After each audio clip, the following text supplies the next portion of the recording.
Close your eyes and picture a wooden ship slicing through the deep blue waters of the Mediterranean.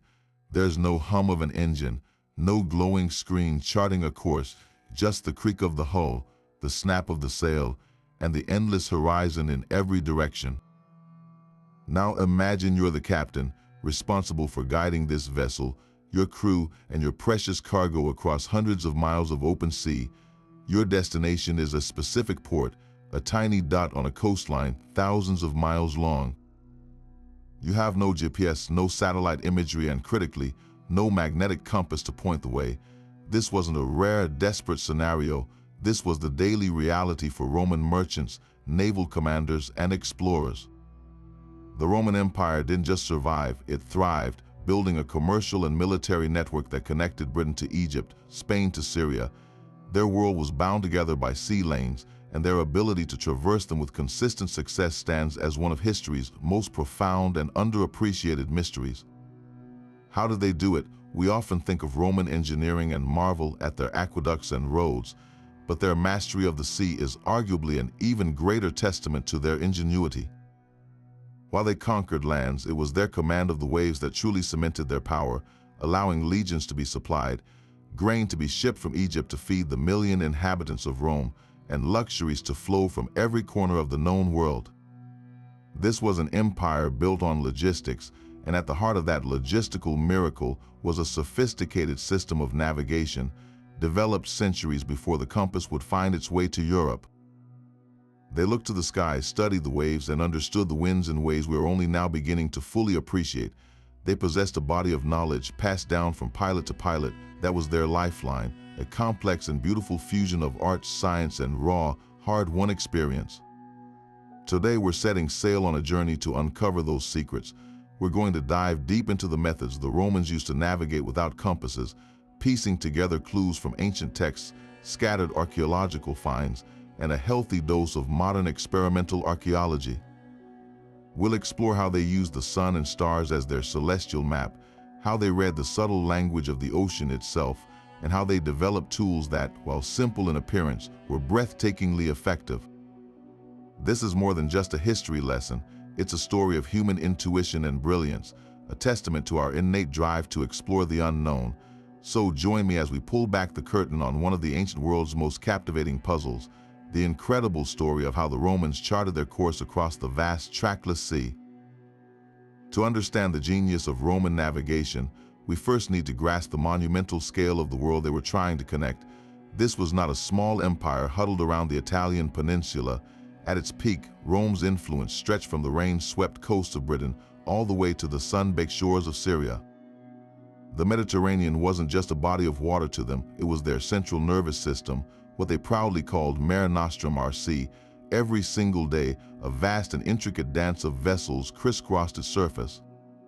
Sturdy merchant ships, their holds bursting with Egyptian grain, set sail for the port of Ostia, because without that constant, reliable food supply, the city of Rome's million inhabitants would have faced starvation and riot. Meanwhile, military transports carried legions to rebellious frontiers, and sleek Liburnian warships patrolled the waters against the ever-present threat of pirates. This entire system of power, commerce, and control was fundamentally dependent on the sea. A delay of a few weeks in the grain fleet could destabilize the emperor himself. A legion stranded in Gaul without its reinforcements and supplies was a legion vulnerable to attack. The political control of distant, wealthy provinces like Egypt or Asia Minor was maintained by the ability to project force and communicate decrees across the water. Navigation, therefore, was far more than a technical skill. It was the absolute lifeblood of the empire, the invisible thread that stitched the entire sprawling tapestry together. And the risks involved in this maritime enterprise were staggering. We're not talking about the minor inconveniences of modern travel. These wooden ships, while marvels of their time, were terrifyingly vulnerable to the Mediterranean's sudden and violent storms, which could shred sails and send a vessel and all its crew to the bottom in a matter of hours. Pirates lurked in the countless coves and islands, ready to pounce on a heavily laden merchantman, making wealthier routes a constant gamble. But perhaps the most insidious threat of all was simply getting lost. In an age before landmarks were visible on the horizon, A single misjudgment, a prolonged period of overcast skies, or a misread current could spell doom. A ship blown off course could find itself hopelessly adrift in the open ocean, its supplies of fresh water and food dwindling with each passing day, its crew facing a slow, agonizing end. It was against this backdrop of immense opportunity and existential danger that Roman pilots honed their craft, developing a remarkable suite of skills to conquer the trackless sea. Their primary map was written across the sky, a celestial chart that guided them with a consistency no landmark could ever offer. During the day, the sun was their most reliable guide. A Roman pilot didn't need to know the complex mathematics of celestial navigation that would develop centuries later. He operated on a foundation of practiced observation. He knew that at midday, when the sun reached its highest point, it lay due south. This single fact gave him a cardinal reference point. By simply observing the sun's arc across the sky in relation to the ship's heading, he could maintain a general eastward or westward course. If he was sailing from Italy to Greece, for instance, he would keep the morning sun on his back and the afternoon sun on his face, a constant, living compass ensuring he stayed on a roughly eastward track. But the sun's guidance vanished with the sunset, and this was when the true mastery of the stars came into play. On a clear, moonless night far from any coast, the sky transforms into a breathtaking, glittering dome. For a modern person, this might be a scene of beautiful chaos, but for a Roman sailor, it was a familiar, structured map. The most critical point in that entire sky was the North Star, what we call Polaris. While every other star appears to wheel slowly around the sky as the Earth rotates, Polaris holds a nearly fixed position, almost directly above the Earth's North Pole. Finding this one star was the cornerstone of nocturnal navigation. To locate it, sailors didn't look for a particularly bright star. They looked for distinctive, easily recognizable patterns. Their guides were the constellations we now call Ursa Major and Ursa Minor, the Great Bear and the Little Bear. The 7 bright stars of Ursa Major formed the famous Big Dipper asterism. The 2 stars at the front of the Dipper's cup, Merak and Dubhe, act as celestial signposts. A Roman pilot would visually trace a line upward from these 2 pointer stars, and about 5 times the distance between them, he would find Polaris, the bright star at the tip of the tail of Ursa Minor, the Little Bear. Once he had fixed its position, he knew with absolute certainty where north was. With that single bearing, he could orient his entire world, setting his course by the angle between the ship's prow and that unmoving beacon in the heavens. This knowledge wasn't just academic, it was a matter of life and death, passed down through generations of seafarers. Imagine a ship caught in a storm for 2 days, the sky a featureless gray, the crew completely disoriented. The moment the clouds finally part on the second night, the first task of the exhausted pilot is to scan the heavens for those familiar shapes. Spotting the Big Dipper and then tracing the line to Polaris would instantly reorient the entire vessel, transforming panic into purpose. It provided a psychological anchor as much as a navigational one. Other constellations served as secondary guides and markers of time. The band of the Milky Way provided a general east-west axis, while other prominent groups like Orion, which rises and sets with the seasons, could offer additional confirmation of their latitude and the time of year. This intimate working relationship with the night sky meant that a skilled Roman navigator was never truly lost as long as he could see the stars, his vessel perpetually connected to the cosmos by an invisible thread of knowledge and tradition. Of course, the stars and the sun's general path gave them direction, but for truly strategic navigation, especially when sailing across the Mediterranean from east to west, the Romans needed something more precise. They needed to know not just that they were heading in the right direction, but exactly how far north or south they were. For this, they employed a brilliantly simple, yet profoundly effective, tool known as the gnomon. Now you might picture a complex bronze instrument, but the reality is far more elegant in its simplicity. A gnomon was, at its heart, just a vertical stick. Any straight rod would do, perhaps a spare piece of wood from the ship's deck or a dedicated staff carried by the pilot. The power wasn't in the tool itself, but in the shadow it cast and the knowledge of how to interpret it. Here's how this everyday object transformed into a sophisticated navigational device. The entire system revolved around one critical moment each day, local noon. This is the time when the sun reaches its absolute highest point in the sky. directly to the south of the observer in the northern hemisphere. At this precise instant, a sailor would plant his gnomon upright on a flat, level surface. He would then carefully measure the length of the shadow it cast. This single measurement, taken day after day, provided a direct and powerful insight into his position on the globe. Think of it this way: the angle of the sun at noon is directly related to your latitude.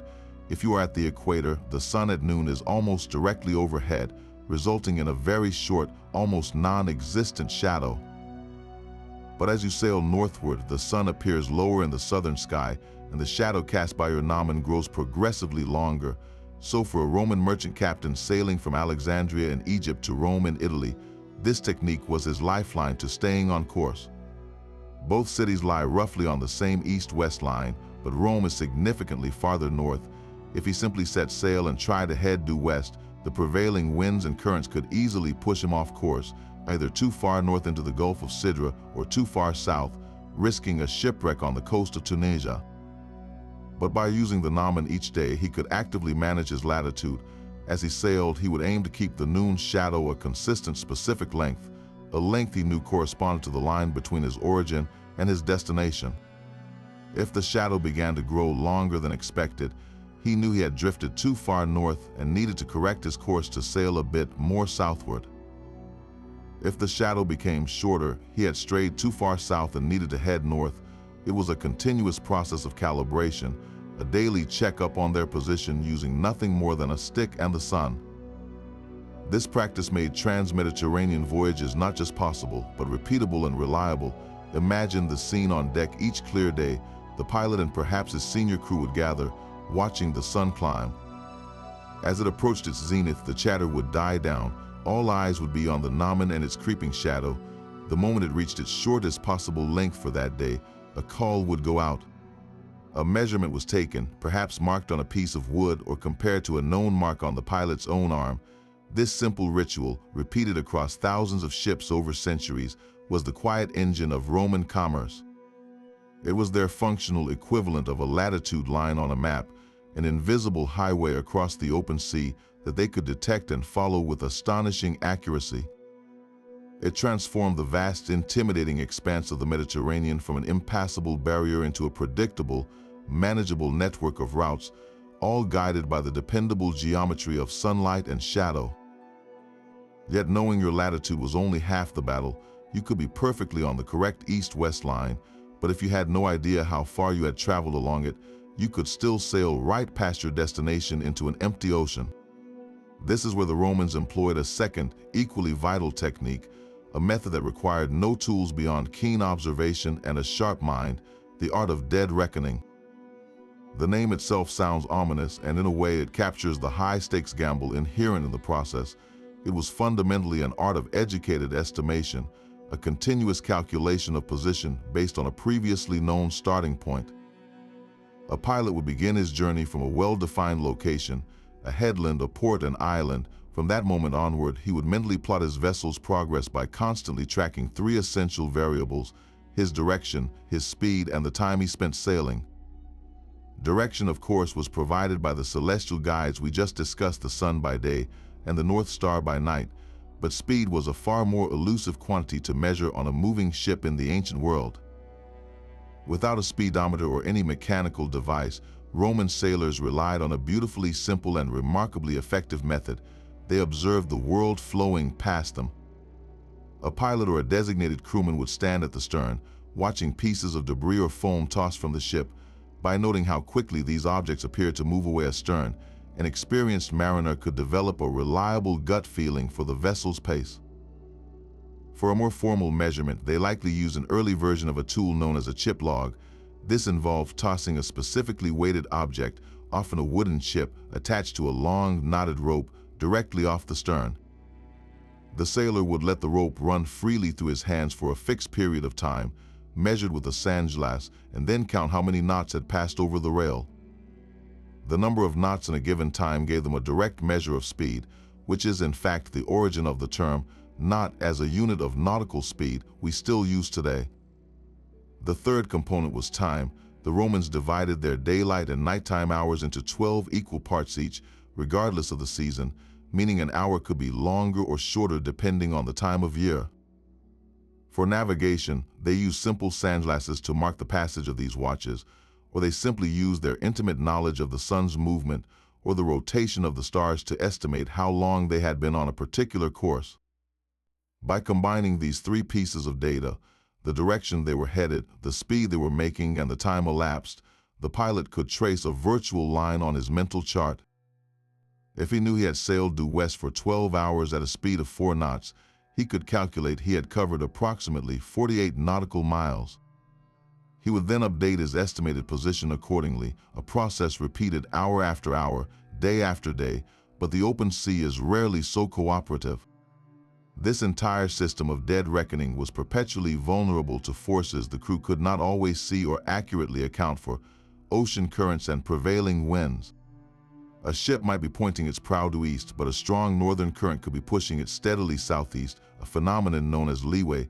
The sailor, judging only by the ship's heading and the water flowing directly beside the hull, might remain completely unaware of this lateral drift. Over the course of a day, this could result in a positional error of many miles. A following wind could make the ship move faster than the chip log indicated, while a headwind could slow it down. These cumulative errors were the great weakness of dead reckoning. A voyage from Sicily to Carthage, a distance of less than 200 miles, could be thrown off course by dozens of miles if the currents in the Strait of Sicily were misjudged. This is precisely why the Romans rarely relied on a single method. Dead reckoning provided the continuous, minute-by-minute plot of their journey, while the daily noon sight with the gnomon provided a crucial reality check, snapping their estimated position back to the hard truth of their actual latitude. It was the constant, careful interplay between estimation and celestial confirmation that allowed these ancient mariners to confidently navigate the Mediterranean, turning a potentially chaotic journey into a calculated and repeatable feat of exploration. For all the brilliance of their celestial navigation and dead reckoning, the truth is that the vast majority of Roman maritime traffic never truly left the sight of land. The deep open sea was a realm of necessity, a calculated risk for long-haul voyages between major ports like Alexandria and Rome. For the day-to-day lifeblood of the empire, the countless smaller ships moving troops, grain, pottery, and passengers from one provincial town to another, navigation was a far more intimate affair conducted within the comforting sight of the coastline. This practice, known as coastal piloting or cabotage, was the ancient world's equivalent of driving on a well-marked highway instead of flying cross-country. It was safer, more predictable, and offered constant opportunities to rest and resupply. Imagine you're the captain of a small, sturdy merchant vessel loaded with amphorae of olive oil, hugging the coast of southern Italy. Your world is defined by a constantly unfolding panorama of landmarks, a natural signpost system that you've committed to memory or have described to you in piloting manuals. Your primary guides are the grand, unmovable features of the landscape. A specific double-peaked mountain range slipping past your port side confirms you're abreast of a certain bay. A line of dramatic white chalk cliffs tells you that a valuable river estuary and a friendly port town lies just a few miles ahead. The changing color of the water from deep blue to a muddy brown signals the outflow of a great river, warning you of shifting sandbars while also confirming your position. Every headland, every distinctive rock formation, every unusually shaped island was a named and recognized waypoint on their mental map. A sailor might not know the latitude of a place, but he knew the Sailing's Rock or the Twin Peaks intimately, understanding that once he rounded a certain cape, he needed to alter course to starboard to avoid a hidden offshore reef. The Romans didn't just rely on nature's signposts, they actively improved upon them, building a network of navigational aids that were engineering marvels in their own right.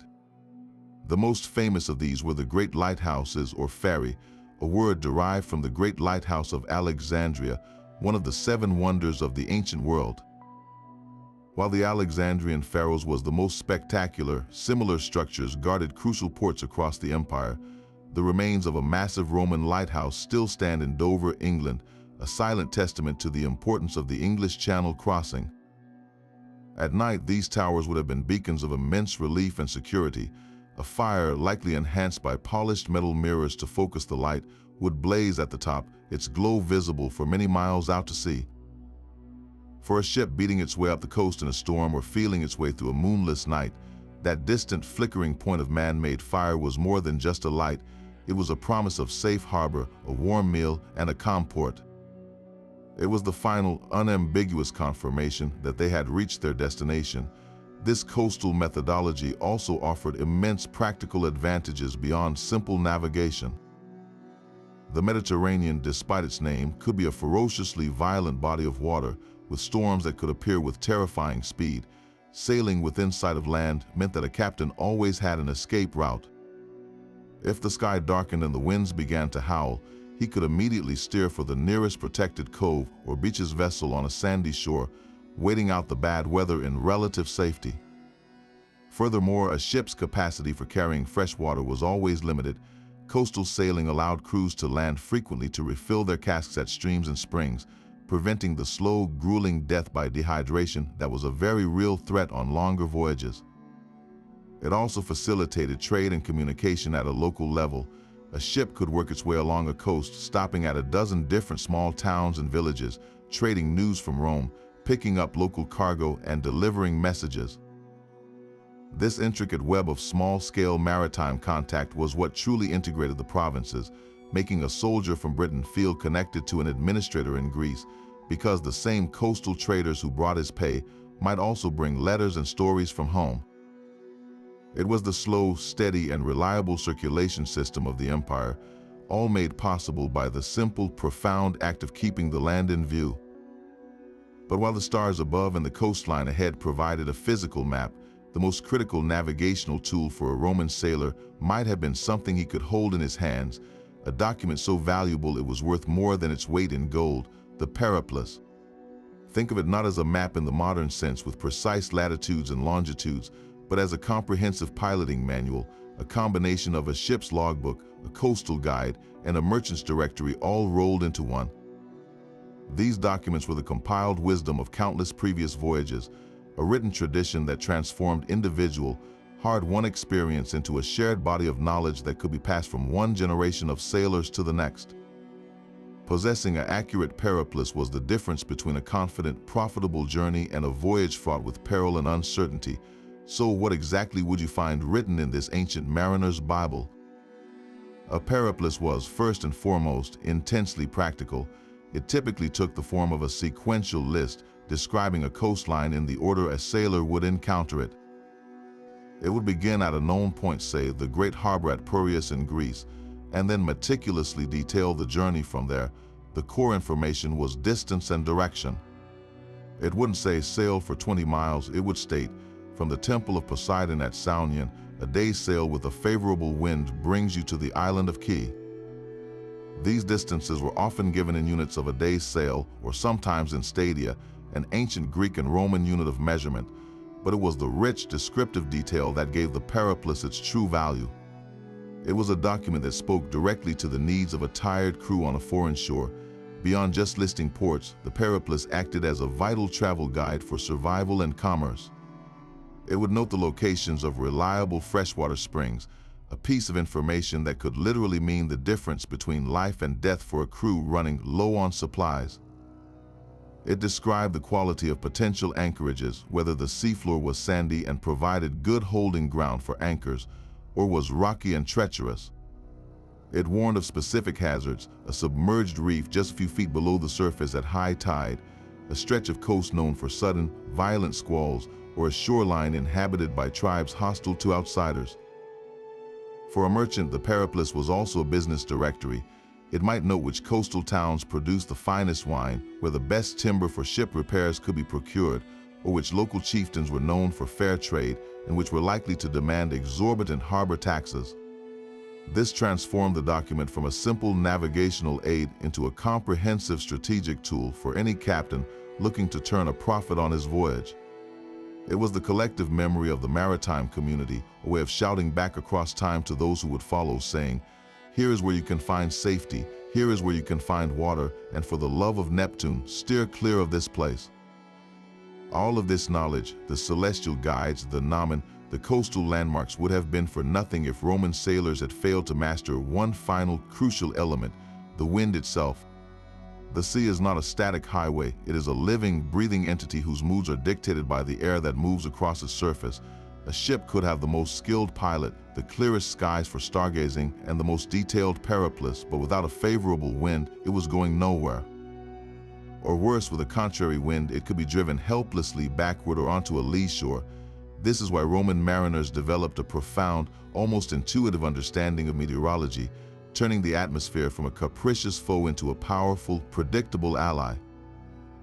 Their greatest strategic advantage lay in recognizing and harnessing the Mediterranean's dominant seasonal wind patterns. They understood that the winds weren't random, they followed a grand annual cycle. The most famous and reliable of these were the Etesian winds. For the Romans, these were the northerly summer winds that blew with remarkable consistency from roughly May through September. Picture a merchant captain in Ostia, the port of Rome, in early summer. His ship is laden with Italian wine and fine pottery, destined for the bustling markets of Alexandria. He knows that if he times his departure correctly, he won't be fighting his way south. Instead, he will be gifted with a steady, powerful push from behind. The Etesians would fill his square-rigged sail, driving his vessel on a fast, direct, and efficient route down the Italian coast, across the open sea east of Sicily, and straight toward the Nile Delta. This wasn't a matter of luck, it was a scheduled service provided by nature itself. The Roman state, which depended on the timely arrival of the Egyptian grain fleets to feed its populace, absolutely relied on this predictable meteorological phenomenon. A delay in the Etesians could mean a delay in the grain supply, which in turn could lead to hunger and civil unrest in the capital. The wind was quite literally a matter of state security. But the Etesians were just one part of a much larger system. Roman pilots had names and understandings for a whole family of winds, each with its own character and season. They recognized the warm, moist sirocco blowing up from the deserts of North Africa, often carrying a haze of fine dust that could obscure the sun and stars for days. They knew the cold, violent bora that could scream down from the mountains of the Adriatic, making winter navigation in that sea a perilous undertaking. This knowledge wasn't abstract, it was deeply practical and directly influenced voyage planning. A wise captain would avoid scheduling a journey from Greece to Italy during the height of the Etesian summer, because that would mean battling a headwind the entire way. Instead, he might wait for the shifting patterns of autumn or spring, when the winds were more variable or even reversed, offering a better chance of a favorable passage. This is why ancient maritime trade had distinct sailing seasons. The summer, dominated by the predictable Etesians and generally calmer seas, was the busy season for long-distance, open-water voyages. The winter months, with their unpredictable gales and shorter days, were a mereklassum, a closed sea where most commercial and military shipping ceased, and only the most desperate or daring would venture out. This mastery of the winds went beyond just grand seasonal strategy. It was a minute-by-minute skill in reading the water and the sky. A seasoned pilot could tell a great deal from the texture of the waves, the formation of clouds on the horizon, and even the behavior of seabirds. A sudden drop in air pressure, a halo around the moon, or a certain swell from a specific direction were all signs of an approaching storm, giving the crew precious hours to reef the sails, secure the cargo, and run for the nearest shelter. They understood local wind effects like the daily onshore and offshore breezes caused by the differential heating of land and sea. Approaching an unfamiliar coast in the afternoon, they would expect a breeze to be blowing from the sea toward the land, which could help them make their final approach into a harbor. At dawn, they might find a gentle wind blowing from the land out to sea, assisting their departure. This intimate, granular knowledge of atmospheric behavior meant that a Roman ship was never a passive object being pushed around by the elements. It was an active participant in a continuous dialogue with the wind, its crew constantly adjusting, anticipating, and leveraging the power of the air to achieve their goals. They sailed with the Mediterranean, not just across it, in a breathtaking display of human adaptation and environmental intelligence. And for all their ingenuity, we must remember that the Romans were extraordinary synthesizers, not solitary geniuses working in a vacuum. Their maritime dominance was built upon a foundation laid centuries earlier by the true pioneers of Mediterranean seafaring, the Phoenicians. Hailing from the coastal cities of what is now Lebanon, these master mariners were the first to truly unlock the secrets of the open sea, venturing where others dared not go. While Roman legions perfected the art of conquest on land, it was the Phoenician legacy that provided the essential toolkit for conquest across the water, a cultural and technological inheritance that Rome was smart enough to recognize, adopt, and scale to an unprecedented degree. So what exactly did this inheritance look like? It wasn't just a few scattered ideas, it was a complete maritime system. The Phoenicians, driven by an insatiable appetite for trade, had established a network of colonies and trading posts that stretched from their home ports of Tyre and Sidon all the way to the far ends of the known world. They founded Carthage in North Africa, a city that would become Rome's greatest rival, and their ships sailed beyond the Pillars of Hercules, what we call the Strait of Gibraltar, establishing trading centers as far away as Cadiz in Spain, and even venturing down the Atlantic coast of Africa. In doing so, they mapped the prevailing winds and currents, identified safe harbors, and recorded the sequences of coastal landmarks for the entire Mediterranean basin. When the Romans began their own serious maritime expansion, they weren't starting with a blank slate. They were effectively acquiring a pre-existing, thoroughly tested database of navigational intelligence. The paraploy we discussed earlier, the concept was almost certainly a Phoenician invention, later refined by Greek writers and then adopted by the Romans. The foundational knowledge of which winds blew when and which sea lanes were safest at which time of year was Phoenician knowledge first. This transfer of knowledge wasn't always peaceful or voluntary. The three brutal Punic Wars between Rome and Carthage were at their core a struggle for control of the Mediterranean. When Rome finally emerged victorious and razed Carthage to the ground in 146 BC, they didn't just destroy a city, they absorbed its entire maritime ecosystem. They captured Carthaginian ships, interrogated or enslaved their pilots, and seized their charts and logbooks. The intricate knowledge of the western Mediterranean sea lanes, the locations of hidden anchorages off the coast of Spain, and the secrets of sailing in the treacherous waters around Sicily, all of this hard-won Phoenician expertise fell directly into Roman hands. It was the ultimate corporate takeover, where the assets acquired weren't just physical ports and ships, but the irreplaceable intellectual capital of generations of sailors. The influence extended deep into the very design of the ships themselves. The standard workhorse of the Roman merchant fleet, the corvette, with its single large square sail and rounded hull built for capacity over speed, was a direct descendant of Phoenician cargo vessels. The Romans recognized a good design when they saw one. The Phoenicians had perfected a hull shape that was both stable and capacious, ideal for carrying tons of goods across long distances. The Romans adopted this basic blueprint and then applied their own engineering prowess to refine it, perhaps making the planking a bit stronger or the rigging slightly more efficient, but the fundamental DNA was Phoenician. Even in their military vessels, the influence is clear. While the Romans famously developed the corvus, a boarding bridge that turned naval warfare into a land battle at sea, the agile, sleek galleys they used were based on Greek and Phoenician designs. They understood that the maritime cultures that had preceded them had already solved many of the fundamental problems of shipbuilding through centuries of trial and error. It was far more practical to adopt and adapt these proven designs than to start from scratch. This pattern of assimilation is a recurring theme in Roman history. They were masters of practical adoption, taking the best ideas from the cultures they encountered and weaving them into the fabric of their own civilization. They did it with Greek philosophy and art, with Etruscan religious practices, and most critically for our story, with Phoenician seamanship. By integrating this older, sophisticated knowledge into their own highly organized and logistically minded system, they were able to achieve something the Phoenicians never could. They unified the entire Mediterranean under a single political and economic network. The Phoenicians were traders establishing outposts for commerce. The Romans were empire builders, and they used the Phoenician maritime map as the blueprint to connect their vast, sprawling territories into a single, interdependent whole.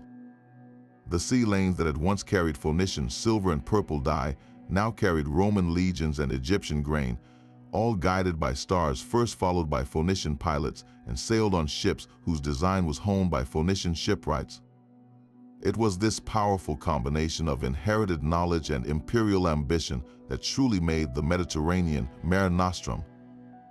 However, when the sky was shrouded in thick cloud for days on end, obscuring both the sun and the stars, or when a ship was feeling its way along a poorly charted or fog-bound coast, Roman pilots possessed another ingenious, low-tech tool that allowed them to literally feel their way through the water: the sounding lead.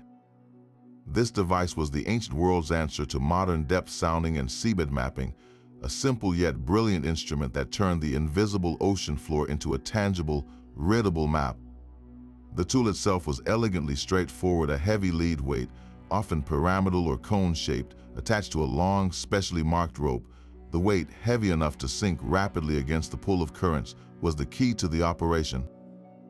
But the true stroke of genius lay in a small modification to its base: a shallow hollow, carefully carved out and filled with a plug of tallow, which is animal fat or sometimes wax.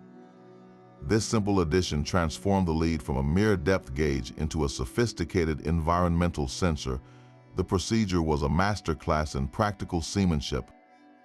As a ship cautiously approached a coastline, especially in poor visibility or at night, a designated crewman would take his station at the vessel's side. He would heave the lead weight overboard, letting the marked line run freely through his hands. The line itself was the ship's logbook, marked at regular intervals with bits of cloth, leather, or distinctive knots. These marks weren't just random, they corresponded to specific depths, perhaps a knot for every fathom, a unit of measurement roughly the span of a man's outstretched arms. As the weight descended, the sailor would feel the tension in the line suddenly go slack the moment the lead struck the seabed. By reading which mark was at the waterline at that exact instant, he could instantly call out the depth to the pilot on deck. By the mark 10 would signal relatively safe deep water, while a cry of by the mark 3 was an urgent warning of dangerously shallow conditions, demanding an immediate change of course to avoid running aground. But the depth was only the first piece of intelligence gathered.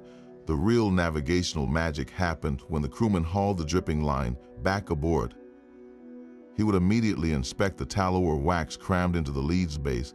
This sticky substance would have scooped up a perfect sample of whatever material composed the seafloor at that exact spot. The pilot, often consulting a mental library or perhaps even written paraploy that described the nature of coastlines, would then examine this sample closely. The composition of the seabed was as distinctive as a fingerprint for many coastal regions. Finding coarse, golden sand mixed with broken shells might indicate they were off a particular sandy beach. A sample of thick, black organic mud could mean they were approaching the outflow of a great river. Sticky blue clay might be unique to a specific bay, while a handful of small, smooth pebbles could signal a steep, shingled shoreline. This process of arming the lead, as it was called, provided a powerful form of confirmation. Imagine a ship sailing up the coast of Palestine, shrouded in a dense morning fog. The crew can see nothing but a wall of gray in every direction. They know they need to find the entrance to the port of Caesarea, but without visual landmarks, they are effectively blind. The pilot orders a series of soundings. The first cast brings up fine sand. The second, a few hundred yards on, brings up a mixture of sand and mud. The third cast, however, reveals a sample of dark, silty mud with fragments of freshwater rids. The pilot's face lights up with recognition. This is the specific signature of the river Crocodilus, which empties into the sea just south of the harbor entrance. He now knows with certainty that if they turn north and follow a specific depth contour, they will sail directly into the safety of the port, all without ever having seen the shore. In this way, the sounding lead acted as the ship's blind man's cane, tapping its way along the seafloor, translating the hidden world below into an actionable navigational chart, and ensuring that even when the heavens offered no guidance, the earth itself would show them the way. But beyond the tools and the stars, Roman sailors possessed one more navigational ally, a living, breathing source of guidance that required no complex charts or calculations: the animals that shared their maritime world. In an era before satellite imagery could reveal every island and coastline, the natural instincts of birds provided a critical, real-time link to the unseen land over the horizon. This practice, born from generations of observation, turned the avian world into a dynamic and often startlingly accurate form of biological navigation. The most famous and perhaps most poignant example of this was the deliberate carrying of live birds on board, a strategy immortalized in the story of Noah's Ark, but practiced with pragmatic intent by Mediterranean mariners long before. Imagine the scene. A Roman merchant ship has been at sea for several days en route from Sicily to North Africa. The weather has been overcast, preventing any reliable sun or star sightings for the last 48 hours. The pilot's dead reckoning is becoming an educated guess, and a low-level anxiety begins to creep through the crew. It is in this moment of uncertainty that the captain would turn to his feathered passengers. He wouldn't just open the cage and hope for the best. The process was a deliberate test. A crewman would bring a bird, likely a common coastal species like a crow or a dove that was known to have a strong homing instinct and a powerful aversion to flying over open water, up to the deck. The bird would be released, and every single person on board would watch its flight with an intensity born of desperation. The bird's behavior was a direct message from nature, a binary signal that cut through the fog of human uncertainty.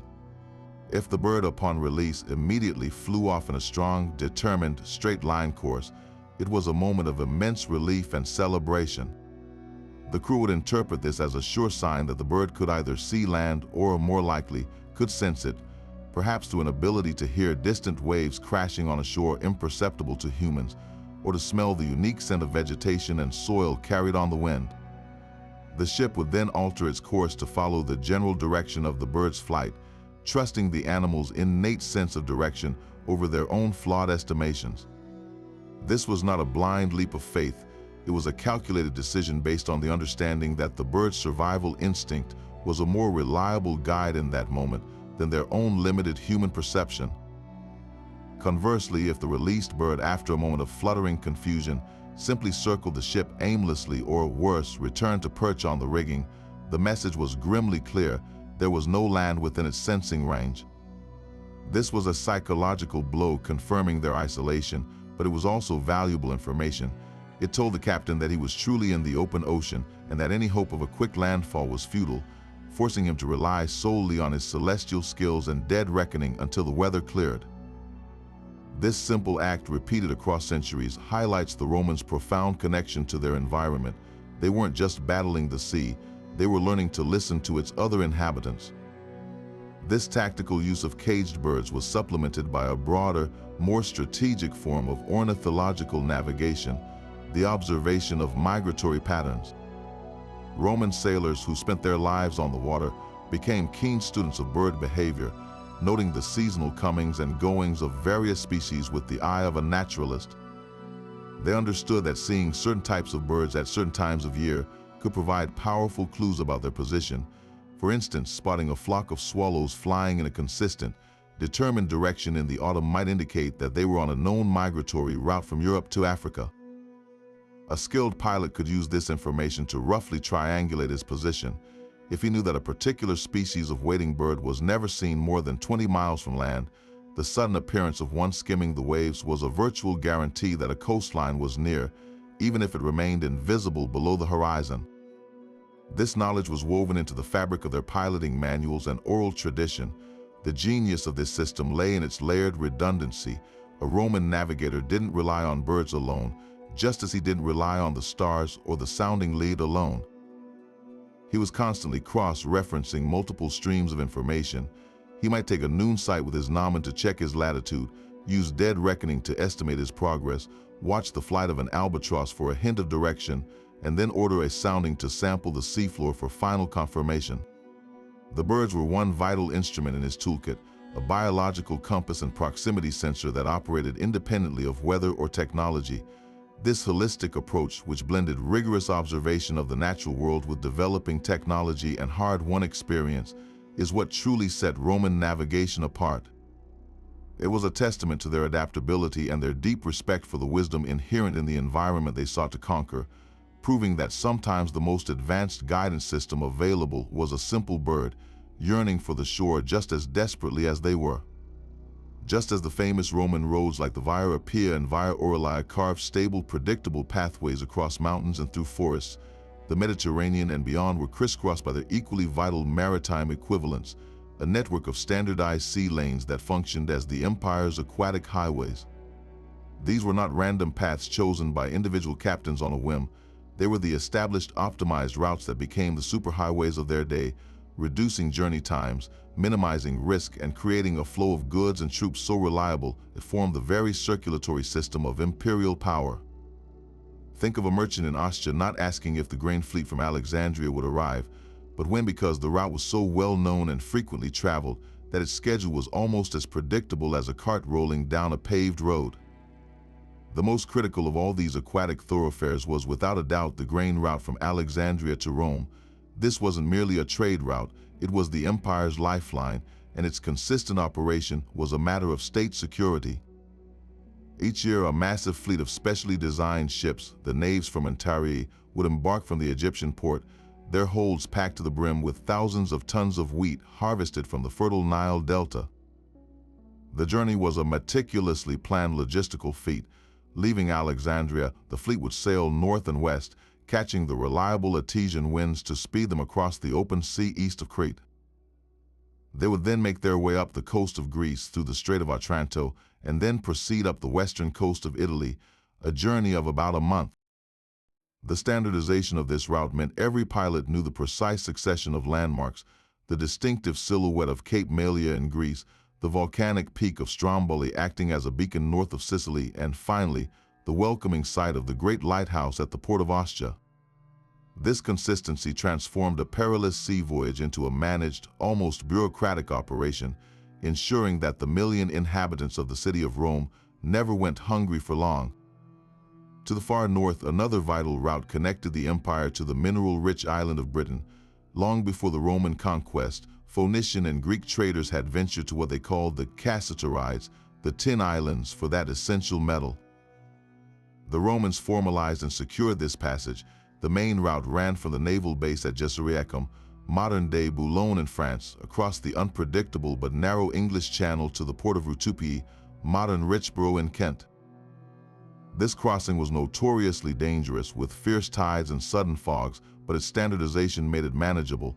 The Roman Navy maintained a dedicated fleet, the Classis Britannica, to patrol these waters, suppressing piracy and ensuring the safe passage of ships carrying not just tin, but also lead, silver, and even hunting dogs from Britain to the continent. This route was the empire's connection to the raw materials that fueled its economy and its military machine, a testament to their willingness to brave harsh conditions for strategic resources. Perhaps the most astonishing of these standardized routes, however, was the one that stretched far beyond the Mediterranean, all the way to India for spices, pearls, and silks. This was the ultimate long-haul journey, connecting the Roman world directly with the markets of the East. It was a two-stage process. First, Roman merchants would sail from ports like Myos Hormuz on the Egyptian Red Sea coast, catching the monsoon winds to cross the Indian Ocean. They didn't discover this pattern themselves. They learned to harness the seasonal monsoon winds from Arab and Indian sailors, a perfect example of their talent for adopting and systemizing existing knowledge.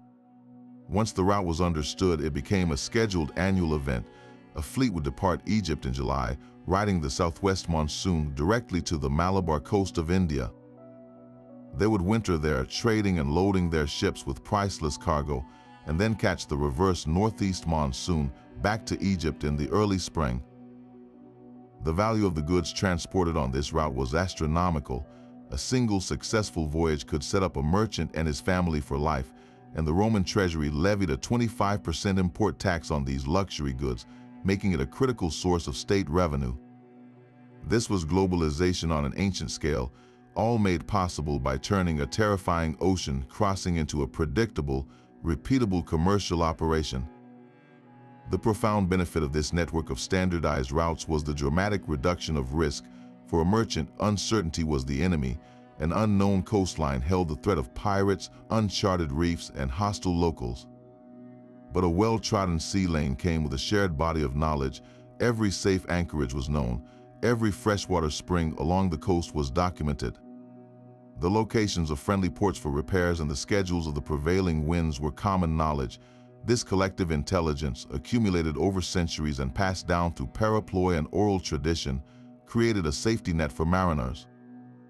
It meant that a ship captain from Syria could sail to Spain with a reasonable expectation of what to expect, whom to trade with, and where to find shelter from a storm. For the Navy, these routes were strategic vectors of control, allowing for the rapid deployment of legions to quell a rebellion in Judea or to reinforce the frontier in Britain. The Roman road of the sea didn't just carry cargo, It carried the authority of the empire itself, binding its disparate provinces into a cohesive whole through the power of predictable, secure, and repeatable travel. While they lacked the magnetic compass, Roman maritime culture was almost certainly developing another revolutionary tool for wayfinding, the precursor to the medieval portolan chart. No physical examples of a Roman sea chart have survived the centuries, likely because they were drawn on perishable materials like parchment or papyrus and were worn to pieces through constant, hard use aboard ship. But we can piece together a compelling picture from scattered references in literature and from the logical evolution of the knowledge contained in the Periplus. It seems the Romans began the critical leap from a written list of sailing directions to a visual, diagrammatic representation of the sea. Imagine the immense practical value of translating a Periplus's dense text, a day's sail from this headland to that river mouth, into a simple drawing where that entire relationship could be understood at a single glance. This would have been a transformative innovation, moving navigation from a sequential, memory-dependent process to a spatial and strategic one. These early charts would not have resembled a modern map with a uniform scale or a grid of latitude and longitude. Their primary purpose was utility, not geographical precision. The focus would have been overwhelmingly on the coastline, depicted as a continuous, winding ribbon of land. Crucially, the details inland would have been almost entirely omitted. A mapmaker might sketch a few distinctive mountain peaks or river mouths as visual landmarks, but the interior was a blank space. The real value of the chart lay in the marine information. Every known safe harbor would be marked, along with notes on the quality of its anchorage.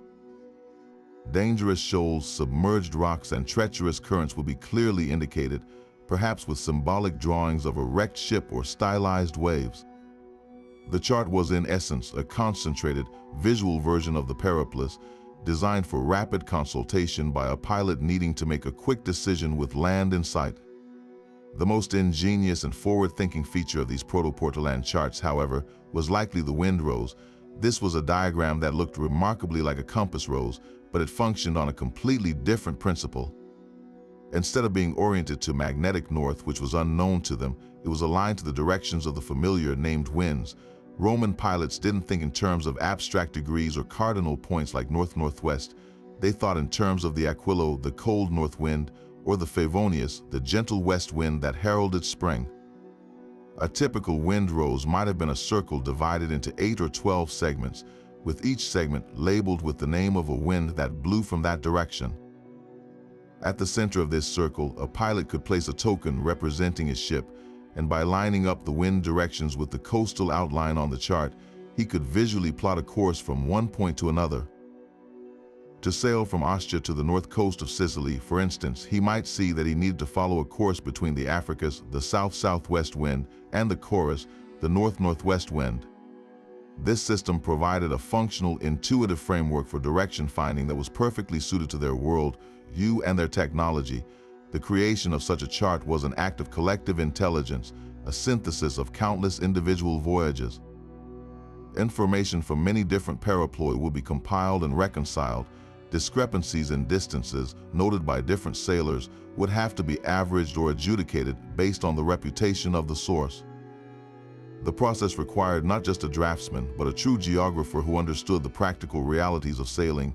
This individual was translating time, measured in days of sailing, into space on a two-dimensional surface, a task fraught with estimation and approximation.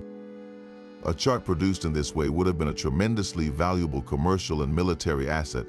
For an admiral planning an amphibious invasion, a single chart showing the entire coastline of a target region would be far more useful than a stack of scrolls filled with text. It allowed for the visualization of the entire theater of operations, the distances between potential landing beaches, and the strategic placement of naval patrols. For a merchant, it enabled the quick comparison of alternate routes to the same destination, weighing the risks of a longer open water passage against the safety but slower progress of a coastal crawl. It's fascinating to consider that the medieval portolan charts, which suddenly appear in the 13th and 14th centuries with stunning accuracy, likely have their roots in this lost Roman cartographic tradition. The sudden appearance of these sophisticated medieval maps has long puzzled historians. as they seem to emerge fully formed without a clear line of evolution. The most plausible explanation is that they are the culmination of a continuous practice of practical chart-making that began in the Roman era, was preserved and refined in the Byzantine Empire and the maritime republics of Italy like Amalfi and Genoa, and was finally committed to more durable vellum in the High Middle Ages. The Romans provided the foundational layer, the initial effort to turn the oral and written knowledge of the sea into a visual science. Their conceptual breakthrough of creating a working diagram of the coast oriented by the winds was an intellectual seed that would eventually blossom into the detailed navigational charts that guided the age of exploration.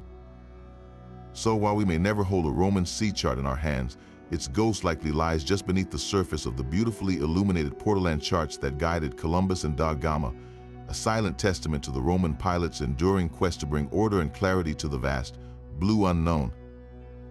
This mastery of the open sea and coastal routes was absolutely essential for moving armies and fleets into position, but the moment two hostile fleets sighted each other on the horizon, the entire nature of navigation underwent a dramatic and immediate transformation.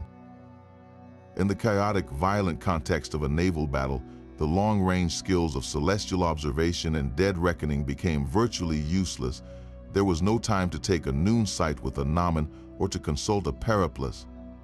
The goal shifted from a careful, calculated journey to a single, brutal objective: close the distance with the enemy as fast as possible and turn a sea battle into a land battle. This fundamental shift in priority gave rise to one of the most iconic and brutal inventions in the history of naval warfare, the corvus or raven. Imagine the scene from the deck of a Roman quinquereme, a massive oared warship, as the enemy fleet, let's say the Carthaginians, emerges from the haze. The elegant long-range art of navigation is instantly replaced by a form of intense short-range visual piloting. The Roman captain isn't thinking about latitude or the North Star. His entire world has shrunk to the few hundred yards of churning water between his ship and the foe. His primary navigational task is now one of rapid assessment and aggressive positioning. He must quickly identify the most valuable enemy vessel, perhaps the flagship, and then judge the angles, the distance, and the relative speeds to plot an intercept course. This was a high-stakes game of three-dimensional chess played on a moving, unstable surface, where a misjudgment of a few feet could mean a missed ramming strike, or worse, exposing your own ship's vulnerable flank to the enemy's bronze-beaked ram. It was in this high-pressure environment that the corvus proved its worth. This device was the physical embodiment of the Roman military mindset: practical, direct, and overwhelmingly forceful. The corvus was essentially a massive boarding bridge, about 36 feet long and 4 feet wide, with a heavy, spike-shaped beak of iron on its underside. It was mounted on the bow of the ship on a pivot, allowing it to be raised and swung side to side. The genius of its operation was in its simplicity. A Roman ship would maneuver alongside an enemy vessel, not to deliver a delicate, glancing blow, but to get close enough, brutally, intimately close, for the corvus to be deployed. At the crucial moment, the bridge was released, swinging down and slamming onto the enemy's deck, where the iron spike would bite deep into the planking, locking the two ships together in a deadly embrace. This single action fundamentally altered the dynamics of naval combat. Before the corvus, Mediterranean sea battles were primarily contests of seamanship and ramming. Agile Greek and Carthaginian triremes would try to outmaneuver their opponents, dodging rams and slicing past to shear off the enemy's oars. It was a battle of sailors and pilots. The corvus nullified this advantage completely. It didn't matter how skilled the Carthaginian helmsman was. Once that spiked bridge crashed down, the battle was over. The nature of the fight instantly transformed. The Roman legionaries, who were often miserable sailors but were the most disciplined and deadly heavy infantry in the world, would now charge across the corvus two abreast, just as they would assault a breach in a city wall. On the other, far less stable piece of land, the enemy's deck, they would form up and use their large shields and short stabbing swords to devastating effect against enemy marines who were trained for skirmishing, not for formed combat. The corvus was a weapon designed not to sink ships, but to capture them, and it turned every successful naval engagement into a source of new vessels for the growing Roman fleet. The reliance on the corvus also reveals a fascinating truth about Roman naval strategy. It was essentially an extension of their land-based military doctrine. The Romans were masters of infantry combat, and they were pragmatic to the point of ruthlessness. Rather than spend decades trying to match the innate seafaring culture of a maritime power like Carthage, they found a way to impose their own overwhelming strength onto the naval battlefield. They didn't try to beat the Carthaginians at their own game, they changed the game entirely. The ship became less a weapon in itself and more of a transport and assault platform, a vehicle for delivering the invincible Roman legionary to the enemy's doorstep. This approach required a different kind of navigation. The pilot's skill was no longer in setting a trans-Mediterranean course, but in the split-second timing and spatial awareness needed to get his ship right alongside another moving vessel in the midst of the chaos of battle, with oars splintering, arrows flying, and the shouts of thousands of men filling the air. It was the ultimate test of short-range, instinctive seamanship, where the only stars that mattered were the glint of sunlight on enemy shields, and the only reliable map was the ever-changing gap of water between two crashing hulls. At the heart of this entire navigational symphony, standing firmly at the stern of the ship with his hands gripping a pair of massive steering oars, was the gubernator, the helmsman. To call him a simple steersman would be a profound understatement, like calling a concert pianist someone who just presses keys. He was the ship's living, breathing autopilot, its central processing unit, and its vital navigational soul all rolled into one. While the captain held ultimate authority and decided where the ship was going, it was the gubernator who possessed the unparalleled skill to actually get it there, translating grand strategy into the minute, constant physical reality of a ship's path through the water. His role demanded a rare fusion of immense physical strength, deep intellectual knowledge, and an almost mystical intuition for the sea. The physical challenge alone was staggering. Unlike the single, centrally mounted rudder of later centuries, Roman ships were steered by two enormous quarter rudders, one on each side of the stern. These were not light tillers, they were heavy, cumbersome oars, each requiring its own dedicated leverage system. In calm weather, the effort was merely grueling, a constant, muscle-burning fight against the water's resistance. But when a storm hit or when strong currents pushed against the hull, the steering oars could become wild, bucking beasts. It took the full weight and strength of the gubernator, sometimes with an assistant, to prevent them from being torn from his grasp. A sudden, unexpected wave could wrench the oars, breaking a man's arm or hurling him across the deck. This was not a job for the weak. It required the endurance of an ox and the resilience of a legionary, all while maintaining a razor-sharp focus on the world around him. His mind, however, was his most critical tool. The gubernator was the chief navigator in practice, the one who constantly synthesized a torrent of incoming data. He had to keep the sun's arc, or the North Star's position, fixed in his mind, while simultaneously feeling the ship's motion through the soles of his feet. He interpreted the subtle shifts in wind pressure on his cheek, understanding whether a gust was a fleeting patch of turbulence or the first sign of a changing weather system that demanded a course adjustment. He listened to the sound of the water rushing past the hull, a telltale clue to the ship's speed. He observed the patterns of the swells, distinguishing between a local wave and a long, rolling surge from a distant storm, which could indicate a shift in the prevailing currents.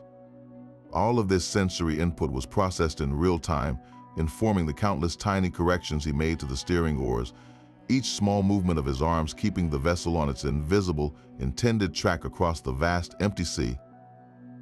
His connection to the captain was a dialogue of expertise. The captain, often the ship's owner or a military officer, would issue commands based on the broader mission: make for the next headland, or hold our course through the night. But it was the gubernator who had the practical knowledge to advise on the feasibility of those commands. He might warn, "The wind is backing to the northwest, Captain. If we hold this course, we'll be pushed too far south by morning." Or he might suggest, "We can make better time if we steer further offshore to catch a stronger current." This relationship was built on mutual respect. A wise captain trusted his gubernator implicitly, for this man's hands held the fate of the ship, its crew, and its priceless cargo. In the heat of a naval battle, this partnership became a life or death dance. The captain would bellow the target, "Bring us alongside that quinquereme." And the gubernator would become an artist of momentum and angle, manipulating his heavy vessel with breathtaking precision to drop the Corvus bridge onto the enemy deck, at the exact perfect moment. The training for such a role was necessarily long, arduous, and almost certainly passed down through apprenticeship. A young man would start as a mere deckhand, watching the master gubernator for years, learning the feel of the ship, the names and behaviors of the winds, and the patterns of the stars. He would practice with the steering oars in safe coastal waters before ever being trusted in the open ocean. This was knowledge earned through experience, through surviving storms and navigating out of dead calms, through making mistakes and learning how to correct them. The gubernator was the guardian of a vast oral library of practical seamanship, a library that lived not in scrolls, but in his muscles, his senses, and his instincts. In an age without mechanical aids, he was the indispensable human engine of Roman maritime ambition, the quiet master whose unwavering skill and profound understanding of the natural world made the conquest of the Mediterranean not just a possibility, but a repeatable, triumphant reality. For all their celestial mastery, even the most experienced Roman pilots viewed the cloak of night that fell over the Mediterranean with a deep and profound respect, bordering on dread. Sailing after sunset was a practice generally reserved for the truly desperate, the exceptionally brave, or those on a timeline so strict that the risks were deemed acceptable. The world they knew so well by day, the defining silhouette of a headland, the color shift of the water indicating a shoal, the sight of other ships vanished into an abyss of black. The sea and the sky melted into a single formless void, leaving a ship feeling terrifyingly small and utterly alone. This was navigation stripped down to its most essential primal elements, where a single error in judgment could send a vessel careening onto unseen rocks or leave it hopelessly disoriented by dawn. The primary strategy was always to make for a safe anchorage or simply heave to and drift until sunrise, but when military necessity, a pressing commercial deadline, or a storm that had blown them off course made night sailing unavoidable, Roman mariners called upon every ounce of their skill and intuition to feel their way through the darkness. When the cloud cover broke and the heavens were clear, the night sky became their sole and saving guide. The technique of steering by the stars went far beyond simply locating the North Star for a general sense of direction. An expert gubernator would use the entire celestial sphere as his chart. He wouldn't just find Polaris and aim the ship. He would memorize the rising and setting points of specific, bright stars relative to his intended course. Imagine a ship needing to sail a steady westward course through the night from Crete towards Sicily. The pilot might choose a bright star like Arcturus that he knows sets almost directly in the west at that particular time of year. By keeping that star positioned directly over the prow of his ship, or perhaps aligned with a specific rigging line, he could maintain a remarkably straight course for hours. As Arcturus eventually dipped below the horizon, he would seamlessly transfer his reference to another celestial body, perhaps the moon or a different star just beginning its descent. This created a continuous, rolling celestial highway, with one heavenly body handing off navigation duties to the next throughout the long night watch. It was a mental dance with the cosmos, requiring not only a perfect memory of stellar movements, but also an innate sense of time, as the entire sky wheeled inexorably overhead. But the most feared scenario for any night sailor was an overcast sky, when both the moon and the stars were blotted out, creating what was known as a blind night. In this absolute sensory deprivation where vision became useless, the Roman crew had to become ears and hands, navigating by sound and feel alone. The most critical auditory signal was the sound of breakers, the deep, rhythmic roar of waves crashing onto a shore. In the silent expanse of the open sea, this sound could carry for miles, a low, ominous rumble that was the first and often only warning of a lee shore. A skilled sailor, perhaps with his ear pressed against the hull to better conduct the sound, would listen intently not just for the presence of breakers, but for their character.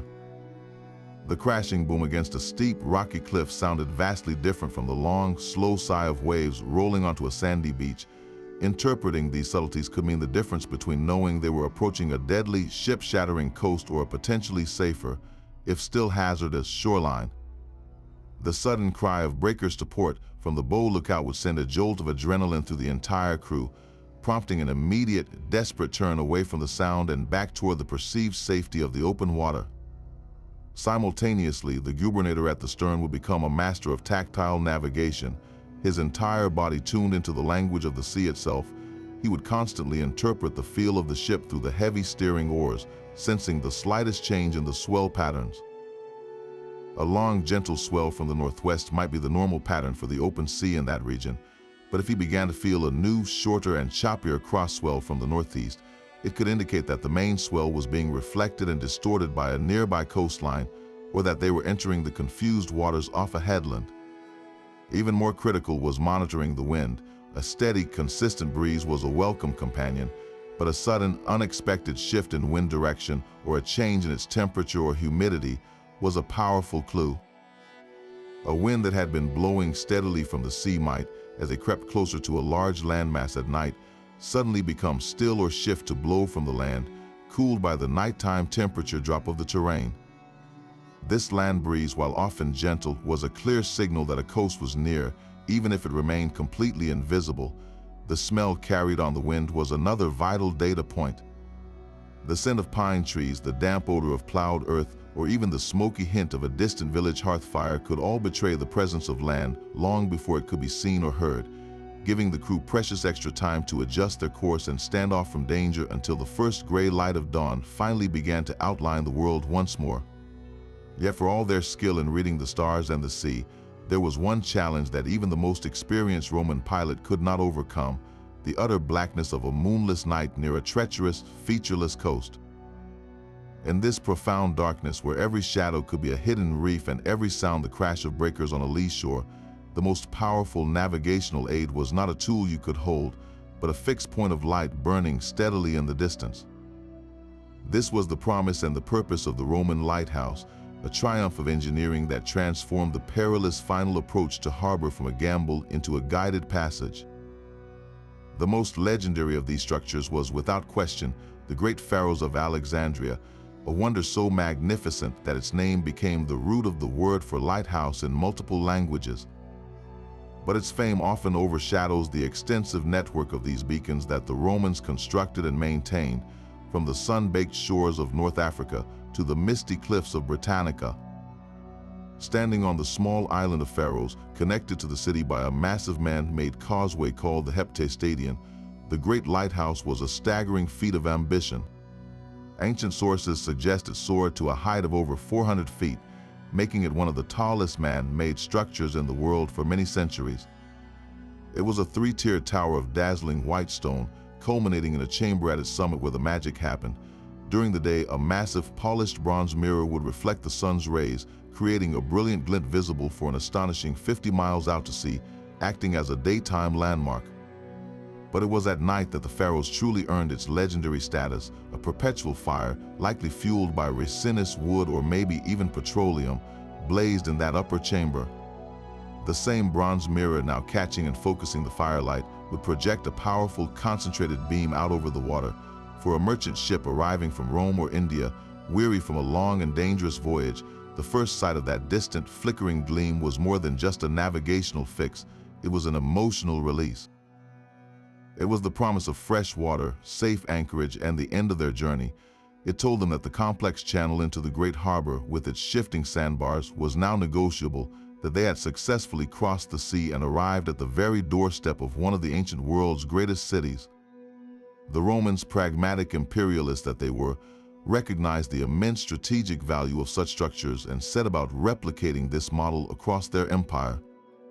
While the Pharos was originally a Ptolemaic construction, the Romans embraced it, maintained it, and understood its role in securing the vital grain route from Egypt. But their vision extended far beyond Alexandria. At the other end of that very route, at the port of Ostia, they built their own substantial lighthouses. And to secure the crucial maritime link to their province of Britannia, they constructed a massive lighthouse at Dubris, modern-day Dover. The ruins of this Roman Pharos still stand within the grounds of Dover Castle, a silent, weathered stone sentinel overlooking the English Channel. It was part of a pair with a second lighthouse across the estuary, creating a set of leading lights. When a ship captain from Gaul saw the two fires aligned one above the other as he crossed the channel, he knew he was perfectly positioned to enter the river Dower and the safety of the Roman port. This wasn't just a convenience, it was a system designed for military and commercial efficiency, ensuring that troops, supplies, and communications could reliably reach this distant, volatile frontier. The technology behind these beacons was as ingenious as it was straightforward. The core of the operation was the fire itself, requiring a constant and massive supply of fuel, which would have been a significant logistical undertaking, organized and paid for by the state or through port taxes. The real innovation, however, was in the reflectors. While the legendary mirror of the pharaohs was said to be capable of spotting enemy ships far out to sea before they were visible from the ground, the practical function for navigation was beam projection. These polished metal mirrors, likely made of bronze or copper, acted as parabolic reflectors, capturing the omnidirectional light from the fire and focusing it into a directed beam. This didn't just make the light brighter, it made it useful. Instead of a general glow that faded quickly with distance, a focus beam could be seen as a distinct, unmistakable point of light from much farther away, cutting through rain, haze, and the dark of night. Maintaining these structures was a continuous task.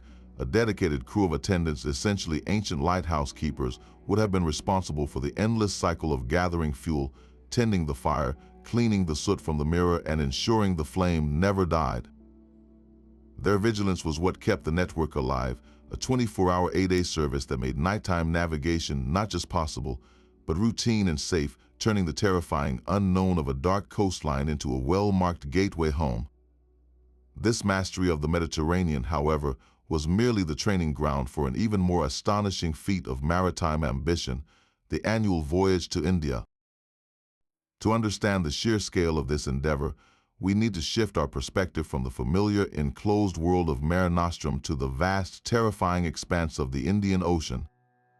For a Roman merchant, setting sail for India was the equivalent of a modern astronaut embarking for Mars, a journey into a realm of almost unimaginable distance and danger, where the comforting sight of land vanished for weeks and survival depended entirely on harnessing the grand, rhythmic pulse of the planet itself, the monsoon winds. This wasn't coastal piloting scaled up. This was a fundamentally different kind of navigation, demanding a leap of faith and a precision of timing that pushed Roman seamanship to its absolute limits. The entire enterprise revolved around a profound understanding of a seasonal meteorological phenomenon. The Romans didn't discover the monsoon pattern. They were the beneficiaries of knowledge painstakingly accumulated over centuries by Arab, Indian, and Greek sailors who had long plied these waters. The genius of the Roman system was in its organization and its scale. They took this existing, localized knowledge and systematized it into a transoceanic shipping schedule of breathtaking efficiency. The key was the predictable reversal of the winds. During the summer months, the intense heating of the Indian subcontinent creates a massive low-pressure system that sucks in moist air from the southwest Indian Ocean. This is the southwest monsoon, a powerful, humid wind that blows relentlessly from Africa toward India. Then in the winter, the process reverses. The Asian landmass cools, creating a high-pressure system that pushes dry air back out to sea, generating the northeast monsoon, which blows from India toward Africa. For a navigator, this wasn't just a weather pattern. It was a celestial clockwork that provided a 6-month-long tailwind to India and a 6-month-long tailwind back home. The journey began not on the Mediterranean, but on the Red Sea coast of Egypt at purpose-built ports like Miles, Hormuz, or Berenice. Here, massive merchant ships known as naves honorarii, far larger than their Mediterranean cousins, would be loaded with the treasures of the Roman world. Their holds were filled not with bulk grain, but with high-value, low-weight goods, gold and silver coinage, fine Italian wine, red coral, ornate glassware, and especially silver and gold coins to pay for the eastern luxuries.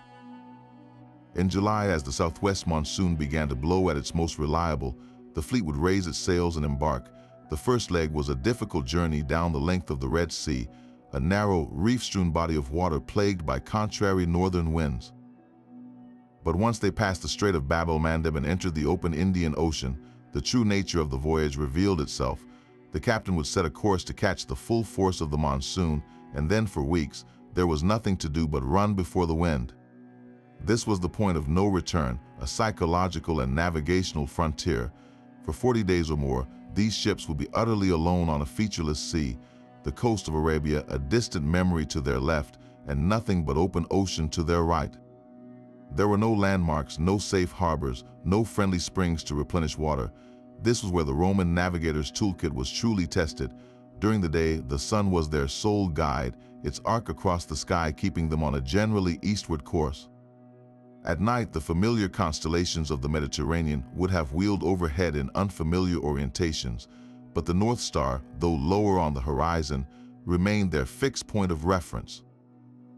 Dead reckoning became a matter of survival, a continuous, anxious calculation of speed and direction. The primary challenge was maintaining latitude. Using their gnomon at local noon, they would strive to stay on a specific east-west line that would lead them directly to the Malabar coast of India. An error of just a few degrees to the north could see them wrecked on the desolate shores of the Arabian Sea, while drifting too far south meant being lost forever in the emptiness of the Indian Ocean. The moment of landfall after such a voyage must have been one of the most profound reliefs imaginable. The first sign would not be land itself, but a change in the color of the water, the appearance of drifting vegetation, and flocks of coastal birds. Then the hazy outline of the Western Ghats mountain range would emerge from the morning mist. The destination was a series of bustling port kingdoms on India's southwestern coast, places like Muziris, a name that resonates with the same exotic allure for Romans as Samarkand or Cathay would for later Europeans. Here, the Roman merchants would disembark into a world of sensory overload. The air was thick with the scent of spices, pepper, cinnamon, and cardamom that grew in the lush hills inland. They would trade their Roman gold and goods for these priceless spices, as well as for precious gems, pearls, luxurious Chinese silks, and exotic woods. They would spend the winter months in these foreign ports, repairing their ships, learning local customs, and waiting for the heavens to once again grant them passage home. When the winds shifted in late autumn, signaling the arrival of the northeast monsoon, the Roman fleet would begin its return journey. The process was simply reversed. They would load their ships with the wealth of the east, set their sails to catch the steady wind now blowing from the northeast, and sail back across the same vast, empty expanse, this time on a generally westward heading. The navigational challenge was identical, but the stakes were perhaps even higher, for their ships now carried cargo so valuable that a single successful voyage could found a fortune. A typical round trip, including the winter layover in India, took about a year. This was not a casual trade, it was a massive state-sanctioned industry. The Roman treasury levied a 25% import tax, the quadragesima, on all goods entering Egypt from the east, providing a colossal source of revenue for the imperial coffers. The entire system was a breathtaking demonstration of globalized trade on an ancient scale, a delicate dance with the climate that connected the Forum of Rome to the spice markets of India, all orchestrated by the courage of merchants and the unparalleled skill of navigators who dared to trust the wind and the stars across the greatest emptiness on earth. For all their skill and sophisticated methods, the Romans were not magicians, and the Mediterranean remained a formidable, often unforgiving adversary.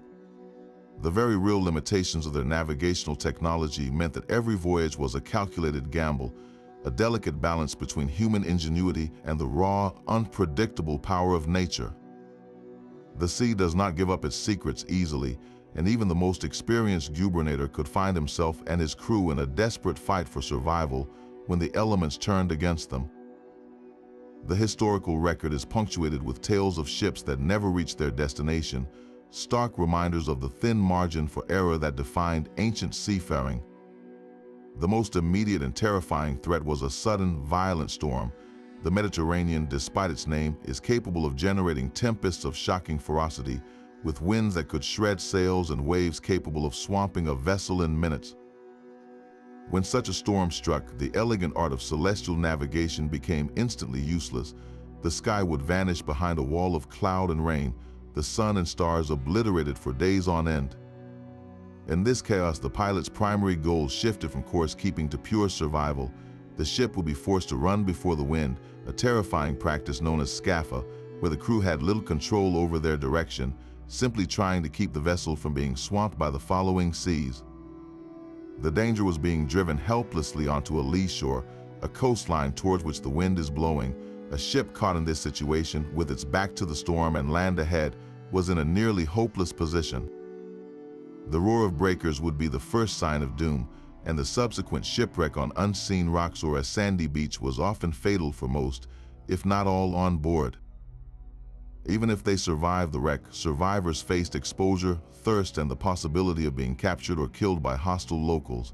Beyond these dramatic catastrophes, a more insidious danger lurked in the quiet, cumulative errors of dead reckoning. We've discussed how pilots tracked speed, direction, and time, but their estimates were just that, estimates, a slight, consistent miscalculation of speed, perhaps because a hidden current was adding an extra half-knot to their progress that the chip log couldn't detect, could compound over days into a massive positional error. Similarly, a small but steady miscalculation of leeway, the sideways drift caused by the wind, could push a ship dozens of miles off course over the course of a long voyage. Imagine a ship sailing from Sicily to the North African port of Carthage, a direct distance of less than 200 miles. If the pilot underestimated a persistent southerly current by just a small amount, his dead reckoning plot might confidently tell him that Carthage should be straight ahead after 5 days of sailing, when in reality, his ship had been pushed 50 miles to the north. He might then sail right past his destination in the night, only realizing his grave error when, after another day of sailing, the coastline failed to appear or looked entirely unfamiliar. This is how ships became hopelessly lost, their crews succumbing to thirst and starvation as they wandered the open sea, their carefully calculated course having been a tragic illusion from the start. We have heartbreaking accounts of these failures from the ancient world, stories that serve to humanize the statistics and underscore the bravery required to set sail. The Roman statesman and philosopher Cicero, in his letters, writes with palpable anxiety about the voyages of his friend Atticus, fearing the sea's unpredictability.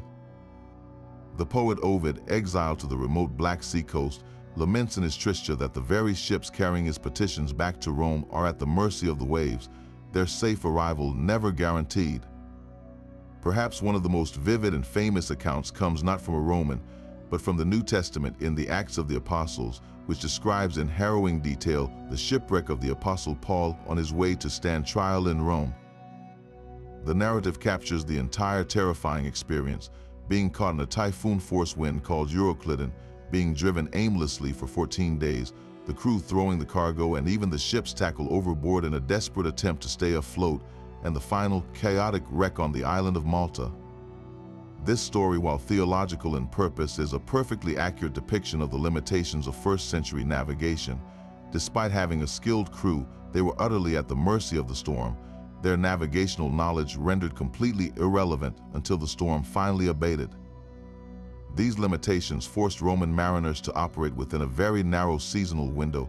The period from late spring to early autumn was known as the mare apertum, the open sea, when conditions were considered safe enough for major voyages. The winter months from November through March were the mare clausum, the closed sea. During this time, most commercial shipping ceased and the naval fleets were laid up in port. To sail in winter was considered an act of extreme folly or dire necessity. This seasonal rhythm imposed a fundamental constraint on the entire Roman economy and military. A rebellion that broke out in a distant province in October might not see a legion arrive to suppress it until the following May, simply because the sea lanes were effectively shut down. The entire logistical engine of the empire had to pause and wait for the weather to improve, a humbling reminder that for all their engineering might, the Romans still had to bow to the dictates of wind and wave. So the next time you marvel at the spread of Roman pottery found in India or the efficiency of the Egyptian grain supply, remember the human cost and the staggering risk that underpinned it all. Every amphora of wine, every sack of wheat, and every legionary that moved by sea did so on a thread of expert knowledge that could be severed in an instant by a sudden squall or a subtle, creeping navigational error. The true measure of Roman navigation is not that it was infallible, but that it worked as often as it did. Their success was built not on perfection, but on a resilient system of layered skills, constant vigilance, and the courage to set out across the trackless deep, knowing full well that for all their preparation, the final judgment always rested with the sea itself. While the periplus was the indispensable sea captain's guide, the Romans applied this exact same meticulous, systematic mindset to their sprawling continental road network. This parallel is perfectly captured in a remarkable land-based document known as the Antonine Itinerary. Imagine it as the empire's official road atlas, a compilation of over 250 separate land routes that crisscrossed the provinces from Britain to Egypt. It wasn't a map in the visual sense we're used to. It was a textual list, a direct terrestrial counterpart to the Periplus, and it reveals the Roman bureaucratic genius for reducing the chaos of the world into orderly, manageable data. Where the Periplus guided a ship from headland to river mouth, the itinerary guided a traveler or a military courier from one-way station to the next, proving that the Roman drive to measure, log, and systematize travel was a universal principle, whether the path was paved with stone or churned by sea foam. The structure of the itinerary was brilliantly straightforward and ruthlessly practical. Each route was presented as a simple list of stopping points, called mansions, and the distances between them, usually measured in Roman miles. A typical entry might read something like, from Londinium to Durovernum, 28 miles, from Durovernum to Rutupi, 25 miles. This was all the information an official courier, a soldier on the march, or a merchant with a cart needed to know. It told him precisely where he could find a state-sanctioned rest house, get fresh horses, and find shelter for the night. The cumulative effect was a complete logistical skeleton for the entire empire. By adding up the distances between these points, a provincial governor could calculate exactly how long it would take a legion to march from the Rhine frontier to reinforce a city in Gaul, or how many days a dispatch would need to travel from Rome to the shores of the Black Sea. This wasn't about exploration, it was about control, predictability, and the efficient projection of power. What's truly fascinating is how this land-based logic mirrors the techniques of sea navigation we've already explored. Think of the mansions in the itinerary as the terrestrial equivalent of the coastal landmarks and safe harbors detailed in a Periplus. Both documents provided a sequential list of known, reliable points in an otherwise potentially disorienting journey. And just as a sea captain used dead reckoning to estimate his position between landmarks, a traveler on the Via Appia would use the milestones, the malaria, to track his progress between the official mansions. The Roman mile, 1,000 paces of a legionary, was their standardized unit of measurement, their version of the nautical knot. This created a seamless conceptual framework. The empire itself became a vast measured space, whether you were traversing it by land or by sea. The mindset was identical: break down a long, daunting journey into a series of short, manageable, and well-documented segments.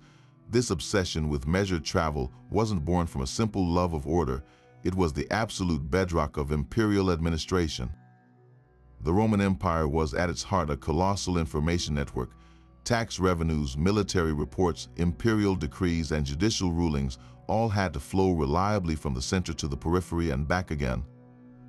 The Antonine itinerary, likely compiled for official government use, was the operating manual for that network. It enabled the famous cursus publicus, the state-run courier and transportation service, to function with breathtaking efficiency. A message could be relayed from one rider to the next at each mansio, with fresh horses always available, allowing urgent news to travel up to 150 miles in a single day. This system of logistical mastery, so evident on land, helps us understand the parallel imperative for the precise navigation of the sea. The grain fleets from Egypt were simply the maritime wing of the cursus publicus. They were the vital supply convoys that kept the heart of the empire, the city of Rome, alive and stable. The same bureaucratic mind that organized the land routes with such precision demanded an equally reliable system for the sea lanes, because the empire's survival depended on both. Ultimately, documents like the Antonine itinerary and the maritime periplus are two sides of the same Roman coin. They represent a civilization-wide project to impose a human grid of knowledge upon the natural world. The Romans looked at a trackless forest, a mountain range, or an empty sea and saw not wilderness, but a series of potential routes to be mapped, measured, and mastered. The itinerary codified the land, turning landscapes into a sequence of destinations and distances. The periplus did the same for the coast, translating capes and river mouths into a sailor's checklist for survival. This shared methodology reveals the profound truth that Roman navigation was far more than a collection of sailing tricks. It was an expression of a deeper cultural drive. It was the application of a systematic, logistical, and relentlessly practical intelligence to the fundamental human challenge of moving through the world, proving that their greatest tool for conquest and connection wasn't just the sword or the sail, but the measured mile and the meticulously kept logbook. But all these methods and manuals would remain just fascinating theories if we didn't have the hard, physical evidence to back them up. This is where the silent, crumbling witnesses at the bottom of the sea come into the story, the Roman shipwrecks themselves. These submerged time capsules, preserved for 2,000 years in the cold, dark stillness, offer us the most direct and tangible connection to the ancient mariners we've been discussing. While it's true that no one has ever pulled a labeled Roman compass or a star chart from the sands, the wrecks themselves speak volumes. Their very structure, their final resting place, and the cargo scattered around them form a powerful archaeological testimony, allowing us to reverse engineer their final voyage and understand the sheer scale and sophistication of their maritime enterprise. One of the most revealing examples is the magnificent wreck known as Navigators, discovered off the southern coast of France near Toulon. This wasn't a small coastal trader. This was the ancient equivalent of a supertanker, a colossal merchant vessel that sank around 70 to 50 years before the Common Era. When archaeologists meticulously excavated the site, they uncovered the bones of a ship about 130 feet long, with a staggering cargo capacity of around 400 tons. Just let that number sink in for a moment. This single ship was carrying the volume of goods that would require a massive convoy of wagons on land. Its construction was a marvel, built with a technique called shell first, where the planks were joined edge to edge with thousands of meticulously fitted wooden tenons, creating a hull that was both incredibly strong and flexible enough to withstand the punishing forces of the open sea. The size and robust build of the Navigators ship alone tell us that Roman merchants weren't just cautiously hopping from one bay to the next. They were building and loading vessels with the explicit intention of making profitable, long-distance, open water crossings, confident in their ability to handle heavy loads far from any shore. But the real story of Navigators is told by what was inside its ruined hull. The primary cargo was an astonishing collection of wine amphorae, over 6,000 of them, all from the same region of Italy. Think about the economic implication of that. This was not a general store with a little bit of everything. This was a specialized bulk transport operation. A single producer or a consortium of vineyards in Italy had filled this massive ship with a single product, aiming for a specific market in a Roman colony in southern France. This points to a highly developed and predictable trade network. The merchants knew there was sufficient demand in Gaul to absorb 6,000 amphorae of Italian wine. They knew the route was safe and reliable enough to justify investing in such a huge shipment, and critically, they were confident in their navigational skills to deliver this valuable cargo on a direct route across the Ligurian Sea, a journey that would have taken them out of sight of land for a significant portion of the trip. The wreck itself is proof of a planned, large-scale commercial operation, not a haphazard coastal trader who got lost. The location of shipwrecks on the seabed also serves as a silent logbook of their final moments. The Navigators wreck was found lying at a depth of about 60 feet, not perched on a rocky shoreline but resting on a sandy bottom a good distance from the coast. This positioning suggests it didn't founder in a storm while being driven onto a lee shore, a common fate for ancient ships. Instead, archaeologists theorize it may have succumbed to a sudden, catastrophic event like a fire or a catastrophic leak, causing it to settle relatively intact on the seafloor rather than being smashed to pieces against the rocks. This subtle clue helps us rule out certain causes of disaster and points to others. By mapping the distributions of thousands of known Roman wrecks across the Mediterranean, archaeologists can literally trace the busiest ancient shipping lanes. The seafloor becomes a map of maritime activity, with clusters of wrecks marking the approaches to major ports like Alexandria, Ostia, and Carthage, and others highlighting the dangerous passages around capes and through straits where navigational errors or sudden weather shifts claimed their toll year after year. And while the dream discovery of a Roman navigator's toolkit remains elusive, the absence of evidence is, in itself, a form of evidence. We have not found bronze astrolabes or complex mechanical devices because the Romans likely didn't use them. Their navigation was elegant in its simplicity, relying on tools that were either organic and perishable or so commonplace they are hard to identify in the archaeological record. The gnomon was just a stick, the sandglass was made of wood and glass that would shatter and rot, the chip log was a rope and a piece of wood. These items don't survive 2 millennia underwater. The fact that we haven't found them aligns perfectly with the historical picture we've built from texts. that Roman navigation was a skill-based art, dependent on keen observation and simple, reliable tools rather than on complex, fragile technology. The ship itself, its cargo, and its final position on the chart are the true instruments we have to study, and they tell a more compelling story than any single artifact ever could, painting a vivid picture of a seafaring culture that mastered the Mediterranean with brains, bravery, and a few beautifully simple tools. But what about those days when the Mediterranean sky was not a brilliant, guiding blue, but a flat, featureless gray, when a thick, uniform overcast hid the sun completely for days on end, rendering the gnomon useless and leaving even the most skilled pilot guessing at his direction?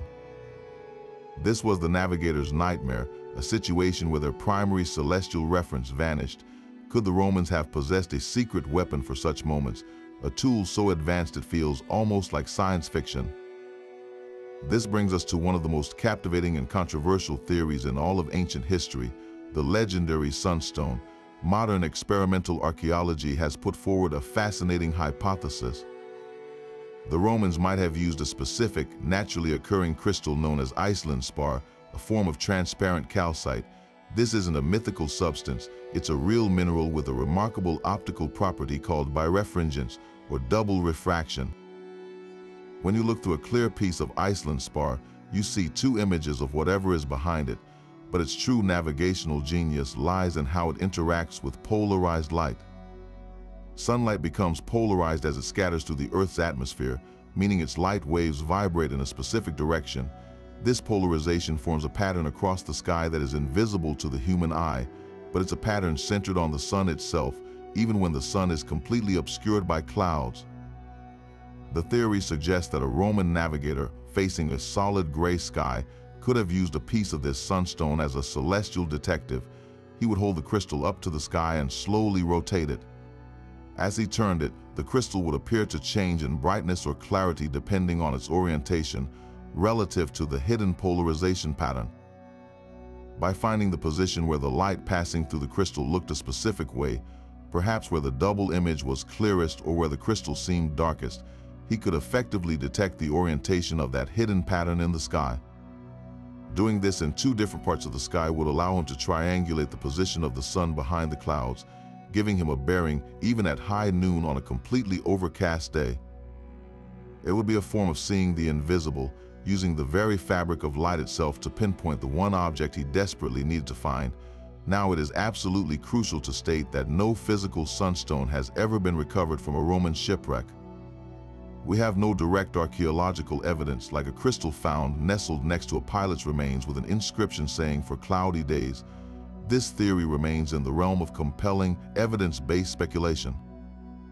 Its power comes from a combination of modern physics and a few tantalizing clues from the ancient world.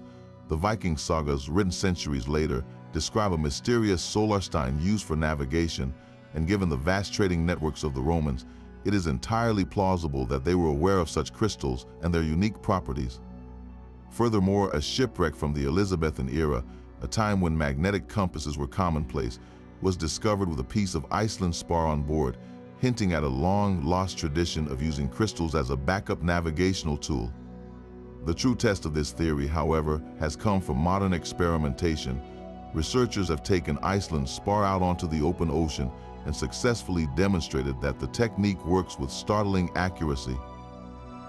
In one notable study, a team used a sunstone to determine the sun's position with a precision of within a single degree, even when the sun was well below the horizon.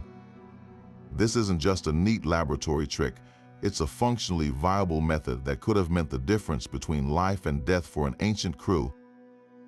Imagine the immense psychological and practical advantage a Roman pilot would have possessed if, while his competitors were huddled and lost, he could confidently point toward the hidden sun and order a course correction, all by peering through a magical-seeming clear stone. Whether the Romans actually used sunstones remains one of history's great unsolved puzzles, but the very possibility opens a thrilling window into their potential technological sophistication. It suggests a layer of knowledge that was so specialized, so tied to the oral tradition of master pilots, that it may have never been written down, dying with the last practitioners of the art. It forces us to reconsider what we mean by primitive technology. A culture that could potentially harness the polarization of light to conquer the sea was operating on a principle of physics that wouldn't be formally understood for another 1,500 years. The sunstone represents the cutting edge of our understanding of Roman innovation, a reminder that the true extent of their brilliance may still be lying at the bottom of the sea, not in the form of a grand statue, but as a simple, unassuming crystal waiting to be found. While the pilot on deck was focused on the immediate horizon and the feel of the wind, there were brilliant minds in the quiet of libraries and observatories attempting to impose a grand, mathematical order upon the entire known world. This intellectual revolution, which provided the theoretical backbone for all practical navigation, is personified by one man, Claudius Ptolemy. Working in the great intellectual center of Alexandria during the 2nd century, Ptolemy was not a sailor but a polymath, a master of astronomy, mathematics, and geography. His monumental work, the Geographia, was nothing less than an attempt to map the entire oikoumene, the inhabited world, using a consistent scientific framework. For the first time, someone was trying to create a universal system to locate any place on Earth with precision, and the system he devised, a global grid of coordinates, would become the foundation of all modern cartography. The revolutionary core of Ptolemy's system was his application of a web of imaginary lines encircling the globe, latitude and longitude. Think of the Earth as a giant sphere. Ptolemy imagined a series of horizontal rings running parallel to each other around the sphere. These were his lines of latitude. The most important of these was the equator, a great circle perfectly midway between the north and south poles. He then divided the space from the equator to each pole into 90 equal parts or degrees, so a location like the city of Rhodes might be described as being at 36 degrees north latitude, meaning it was 36 degrees of arc north of the equator. This provided a precise mathematical way to describe how far north or south a place was, a concept Roman sailors were already using practically with their gnomons. But Ptolemy went much further. He added a second vertical set of lines running from pole to pole, cutting across the parallels of latitude. These were the lines of longitude. These meridians, as they're called, measured distance east or west from a fixed starting point. Ptolemy chose what he considered the westernmost landmass in the known world, the Blessed Isles, which we think are the Canary Islands, as his prime meridian, his 0 point. Now any city could be given a unique numerical address. Alexandria, for example, could be defined as 31 degrees north latitude, 60 degrees east longitude. This was a staggering intellectual leap, transforming geography from a collection of local descriptions into a unified quantitative science. However, there was a profound and critical gap between Ptolemy's brilliant theory and the gritty reality of Roman navigation. His maps, beautifully detailed and mathematically constructed as they were almost certainly never unrolled on the deck of a merchant ship battling the waves. The primary reason was a catastrophic error in his fundamental calculations. Ptolemy, relying on flawed estimates from earlier travelers, severely underestimated the size of the Earth. He calculated the planet's circumference to be about 18,000 modern miles, a figure dramatically smaller than the actual 25,000 miles. This single miscalculation had a domino effect, distorting his entire map. On a smaller Earth, the distances between degrees of longitude would be much shorter. This meant that every landmass was stretched out, making the world appear significantly wider from east to west than it actually is. The Mediterranean Sea, the heart of the Roman world, was drawn about 1/3 longer than its true length. For a sea captain, trusting such a map would be disastrous. If you set sail from Italy for Carthage using a Ptolemaic map, you would expect the journey to take far longer than it actually did, leading you to believe you were still in open water when you were in fact about to sail right past your destination in the night. Beyond this core inaccuracy, there was the simple problem of utility and practicality. A Roman pilot's needs were immediate and local. He didn't need to know the coordinates of a city in far-off India. He needed to know that after rounding a specific wooded headland, he would find a freshwater spring on the beach to his left. The precious hands-on knowledge contained in a periplus the descriptions of safe anchorages, the warnings of hidden reefs, the notes on local chieftains was infinitely more valuable on a day-to-day basis than Ptolemy's grand, abstract grid. Furthermore, the tool simply did not exist to determine one's longitude at sea with any accuracy. Determining latitude with a gnomon was straightforward, but longitude required knowing the precise time difference between your current location and a fixed prime meridian, a problem that would not be solved until the invention of accurate marine chronometers in the 18th century. A beautiful Ptolemaic map was a luxury for a scholar in a villa or an emperor planning grand strategy. It was useless to a man trying to guide a ship through a moonless night. Yet to dismiss Ptolemy's work as merely a beautiful failure would be to miss its true world-altering significance. The Geographia represented a fundamental shift in human consciousness. It was the first comprehensive attempt to view the world as a single, knowable system, governed by mathematical laws that could be understood and mapped.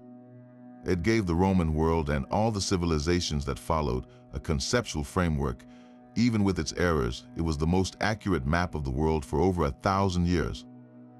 Its rediscovery in Europe during the Renaissance was a seismic event, directly inspiring explorers like Christopher Columbus, who studied Ptolemy's work and was emboldened by its underestimated Earth's circumference to believe a westward voyage to Asia was feasible.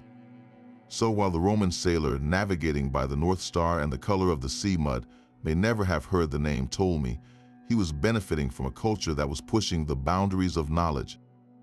The practical art of piloting and the theoretical science of geography were two sides of the same imperial coin, one ensuring the empire functioned day to day, and the other expanding the very imagination of what was possible, planting the seeds for a future when the entire globe would finally be charted. That sophisticated system of Roman navigation, with its reliance on the stars, its detailed paraploy, and its mastery of the winds, did not simply vanish with the fall of the empire.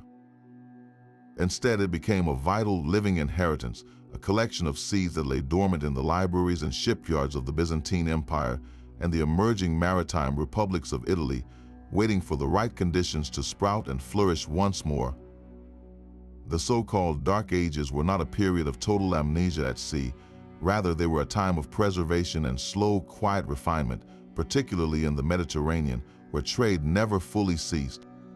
The true legacy of the Roman mariner is that his hard-won knowledge provided the essential foundation upon which medieval and Renaissance sailors built, ultimately enabling the breathtaking voyages that would reconnect the globe and launch the age of exploration. The most direct and visible evolution was that of the Roman periplus into the medieval Portolan chart. We previously discussed the idea of a Roman proto-chart, a visual diagram of the coast. This concept was preserved and perfected over centuries, culminating in the stunningly accurate Portolan charts that first appear in the 13th century in places like Genoa and Majorca. If you were to place a Roman periplus describing the coast of Italy next to a 14th century Portolan chart of the Mediterranean, the lineal connection would be undeniable. The Portolan took the written descriptions of the periplus, the sequence of headlands, river mouths, and safe harbors, and transformed them into a breathtakingly precise visual representation. But the medieval cartographers added a revolutionary new layer, the windrose network. These charts are covered in a web of room lines radiating from central windroses, a system that looks exactly like a compass rose but is conceptually descended from the Roman windrose we imagined. These lines were not for magnetic direction initially, but for plotting courses based on the names of the winds, just as a Roman pilot would have done. The Portolan chart was the ultimate fusion of Roman empirical coastal knowledge with a new, more structured system of course plotting, a tool that made the Mediterranean as predictable as a checkerboard for skilled pilots. While the Portolan chart provided the map, the ancient practice of dead reckoning remained the engine of daily progress for every ship, from a Venetian galley to a Spanish carrack. The fundamental technique of estimating position by tracking speed, direction, and time was as vital to Christopher Columbus as it was to a Roman captain sailing to Carthage. The tools became slightly more refined, the sandglass was more reliably manufactured, and the chip log was standardized, but the principle was unchanged. In fact, the famous ship's log, which we still use as a term today, is a direct descendant of the continuous mental calculation of the Roman gubernator. On Columbus's transatlantic voyage, his primary method for knowing where he was, day after day, was dead reckoning. He would record the ship's heading and his estimated speed in his diary, constantly updating his imagined position on his chart. He was practicing the same art of educated guesswork with the same vulnerability to hidden currents and cumulative error, When he finally made landfall in the Bahamas, his dead reckoning position was wildly inaccurate, a testament to the same limitations that had plagued Roman navigators in the open Mediterranean. The method was timeless, a testament to its fundamental utility, and it remained the backbone of ocean navigation well into the 18th century. The real game changer, the invention that truly supercharged these ancient techniques, was the magnetic compass. It's crucial to understand that the compass didn't replace Roman methods, it perfected them. Sometime in the 12th century, this Chinese invention made its way to Europe, likely through Arabic traders. For the first time, a sailor could know his heading with certainty, regardless of the weather or time of day. This was a monumental leap. No longer did a pilot have to wait for a break in the clouds to find Polaris. His compass needle would consistently point north, giving him a fixed reference in a pitching, rolling world. This technology fused seamlessly with the existing Roman framework. The compass gave precise meaning to the wind roses on the Portoland charts. Now a pilot could plot a course along a specific room line and know he could hold that course accurately thanks to the compass. It supercharged dead reckoning, providing a perfectly accurate direction to combine with estimates of speed and time. The Roman practice of celestial navigation was also refined, not abandoned. The Arab world had preserved and advanced the astronomical sciences, developing more precise instruments like the astrolabe and the cross-staff. These tools allowed sailors to measure the height of the sun or stars with greater accuracy than a simple gnomon, enabling more precise latitude calculations on the open ocean. The Portuguese navigators under Prince Henry the Navigator didn't invent a new system. They took the Roman foundation of latitude sailing and supercharged it with these better instruments and the compass, allowing them to confidently sail down the coast of Africa, using the sun to know precisely how far south they had traveled. This powerful synthesis of preserved Roman knowledge and new technology is what directly enabled the most famous voyages in history. Take Vasco da Gama's epic journey to India in 1497. His success was a masterpiece of layered navigation. He used the Portuguese refinement of celestial navigation to sail down the African coast, precisely tracking his latitude. He used the compass to hold his course across the open water of the South Atlantic, and when he rounded the Cape of Good Hope and entered the Indian Ocean, he did what the Romans had done on a smaller scale centuries before. He acquired local knowledge. In the port of Malindi in modern Kenya, he hired an Arab pilot, Ibn Majid, who possessed the equivalent of a periplus for the Indian Ocean, complete with detailed knowledge of the monsoon winds. Da Gama's voyage was not a triumph of European genius alone. It was the culmination of Greek geometry, Roman practical sailing, Arab astronomy, and Indian Ocean piloting, all brought together under the umbrella of a new, ambitious spirit of discovery.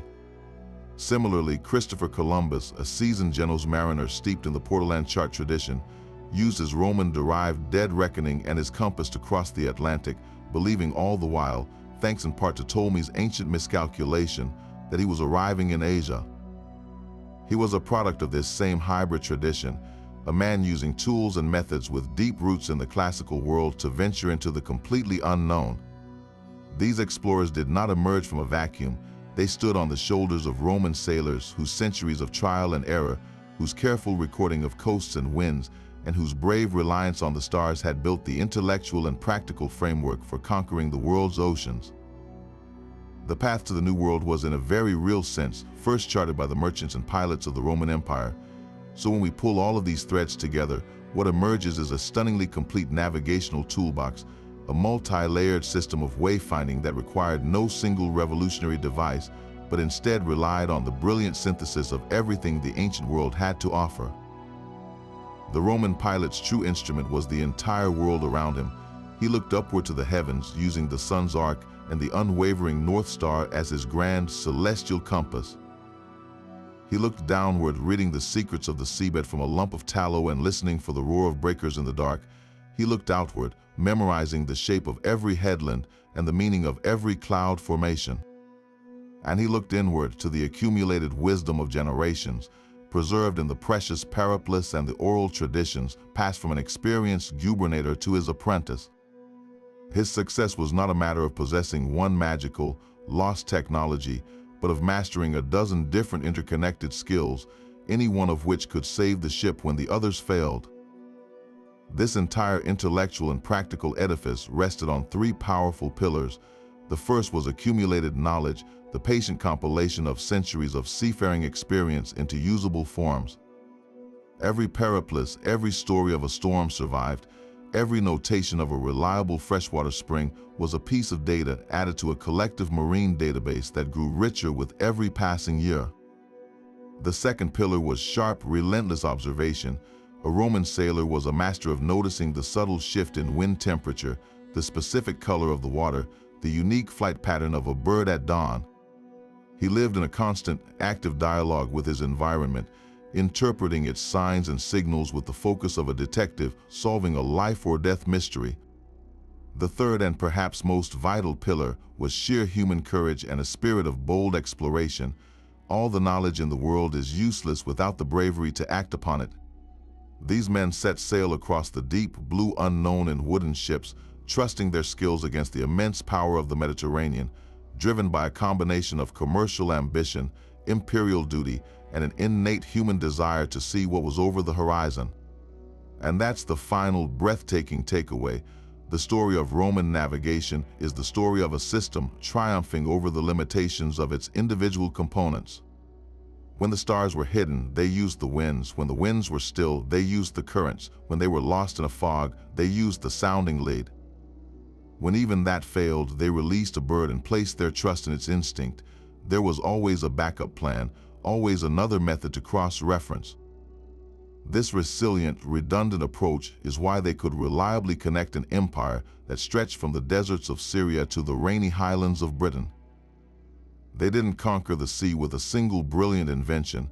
They outthought it with a deeply integrated web of knowledge, observation, and audacious spirit. Now I want you to take a moment and truly put yourself on that deck. Feel the coarse wood of the rail under your hands, smell the salt spray and the scent of the pine tar sealing the hull, hear the creak of the ropes and the sails snapping in the wind. You are standing there looking out at an endless expanse of water in every direction. The only thing between you and a forgotten grave on the seafloor is the knowledge in your mind, the skill in your hands, and the accumulated wisdom of every sailor who made this journey before you. There are no satellites, no radio, no engines, just you, your ship, and the vast, magnificent, terrifying sea. That was the reality of a Roman mariner. It's a humbling and awe-inspiring thought, a powerful reminder of what human ingenuity can achieve even without modern technology. I'd love to hear what part of this ancient mystery captures your imagination the most. Was it their use of the stars, their fearless ocean crossings to India, or the simple, elegant genius of the sounding lead? Let me know your thoughts down in the comments below.